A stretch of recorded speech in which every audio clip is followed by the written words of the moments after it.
Hello friends, welcome back to my channel. I'm so glad you can join me here today. As 2024 draws to a close, it is now time to wrap up everything. Whatever we've learned, whatever experiences we've gone through, whatever's happened in the year, it's now time to all wrap it up, box it in, and use that as a propeller, as a springboard to 2025. And that includes the lessons we've learned from the year. Because essentially, for me, failures are not a big deal. Failures are actually experiences to help us improve. So if something has failed, it's like an opportunity for myself to be able to learn from what did not work, so I can use that to find out what actually works. And that's what failures essentially are. They're not a big deal. Like, everyone has failures in life, and I think they're part and parcel of what we do. So I'd like to share a couple of lessons, a few lessons that I've learned from the year, that will be helpful to me when I go into 2025, and if it's beneficial for you, then that's good. So the first lesson I'd like to share is this. It's something I call the power of vulnerability. So Brené Brown talks a lot about this in her books, The Power of Vulnerability. She's got a few other books called Atlas of the Heart, Dare to Lead. She's got a great TED talk on this whole topic, which has got millions of views. And I think it's important, especially as a man, to be vulnerable, because that's how authenticity comes out. Because when you're vulnerable, your authentic self comes out, because you don't. A lot of us have a lot of masks that we put on, and we have multiple layers of masks, because essentially at home we'll have a certain mask, and then at work we'll have a certain mask, in a social context we'll have another mask, and these masks are actually masking who we really are deep down inside. If we remove all the masks, we expose ourselves and we become vulnerable to who we really are. And you know what? That's what the world wants to see. It wants to see your vulnerable self, your authentic self, not the mask, the show that you put up for other people to see. Because over time, people will be able to see through those masks, and they'll realize actually you're a fake, you're a phony. And we don't want to be that. We don't want to be fake people. We want to be real people, authentic people. We want to have a true face when you face other people. So the first lesson I'd like to share, and I've learned from the year, and I've not done so well, but I want to do better in 2025, is that I want to be more vulnerable. And that's not a bad thing. That's a really good thing, because essentially, when I thought of vulnerability before, I thought of embarrassment, I thought of shame, I thought of people judging me, people looking down at me, people thinking I'm a weak man, I'm too feminine. But actually, vulnerability makes you more masculine if you're a man. If you're a female, obviously makes you more feminine. But I mean, it makes me more of a man if I'm vulnerable, because I'm being authentic to who I am. And when people look at me, they love to see when I look at someone, I'd love to see their authentic self. I don't want to see masks. And I'm sure other people are like that as well. They don't want to see your masks. They want to see you as you are. And that's one lesson that I've learned in 2024, sorry. And I'd like to take that to 2025. And I hope that resonates. Another lesson I learned in 2024 is that the lows are just as important as the highs. Because essentially, we can't enjoy the good times if we haven't had bad times. We need to have bad times to be able to know what a good time means. We only know light if there is darkness. So for me personally, I learned that the lows are just as important. These are experiences, these are things that make me the man I need to become. So I should embrace them. Difficulties, problems, pain, suffering, it's all part and parcel of life. And it's something that is essential to the makeup of a human being, to the makeup of a person, to add to his experiences, to make him a more holistic, a more rounded person, so that when I go into 2025, I know that all the lows were just as important as the highs. They were just as important, because the lows defined the lowest points in your lives. If you've hit rock bottom, you know you can't go any further down. The only way is to go up. And for me personally, I found that you have to have those lows. You have to embrace them. I mean, everyone has lows and everyone has bad days. Everyone has pain and suffering. It's part and parcel of life. But rather than fight it, which is what I used to do, I think we need to embrace it. We need to appreciate it. We need to acknowledge it, and we need to know that this is all part of the journey. Because if you don't have difficulties, if you don't have pain, the journey will not be a holistic, a fulfilling journey. Because it is only through pain and suffering that you come out of the other side as a refined human being, or as a refined person. If you've read the story of David Goggins, you'll see he's got a book called Can't Hurt Me. You'll see the pain and suffering that he has gone through and the kind of person he's come out on the other side. I mean he's an extreme example. I don't advocate to become a person like that. Very discipline orientated and very extreme. I don't think normal people can do that, but it's just a benchmark to know that it is possible for people to go through so much pain and yet come out of the other side as stronger people. And I really believe that David Goggins would not have been David Goggins if he hadn't gone through the pain in his life that he went through. And I also believe that for myself as well. If I didn't go through the pain I went through in my life, if I didn't suffer in my life, I wouldn't become the person I am today and the person I need to become tomorrow and in 2025. So yeah, that's one of the lessons that I learned in 2024 that I'll take into 2025. Another lesson I learned in 2024 is the power of reading.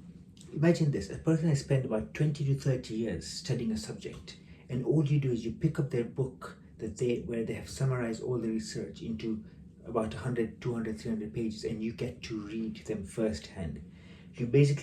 You can gain as much knowledge as you can. People have spent years and years mastering a subject, and all you do is just pick their book up and just get the knowledge.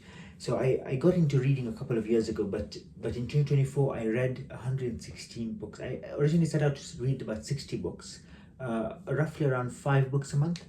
But I enjoyed the process so much that I just kept on going until I reached 116 books in 2024. And I personally found reading transformational. I couldn't wait to get my hands on a book, either a physical book, a Kindle book, or an audio book. I listen to all. I basically gain knowledge through all 3 ways. But I found it a very transformational process, and something that I would take into 2025 as well. I definitely recommend everyone who wants to get into reading should definitely get into reading. Some of the books, for example, I read a very short book called Solving the Procrastination Puzzle. I made a video on this as well, on how we procrastinate so much because we want to make something so perfect, but we never end up doing the thing. And this book taught me just to get out and just do it. Stop being lazy and just do it. And he also taught me how social media also makes us procrastinate on doing certain tasks, and just basically how I can stop myself procrastinating and doing what I need to do. Another example I read, for a book I read, was something called The Unfair Advantage, which basically says that life is unfair, but each and every one of us has certain unfair advantages that help us to shine out, basically make us unique, make us the people we are. And we have to find this unfair advantage and use it to our advantage to basically progress in life. Another book, for example, I read was something called Slow Productivity, Carl Newport, all about slowing down and not taking too much on board.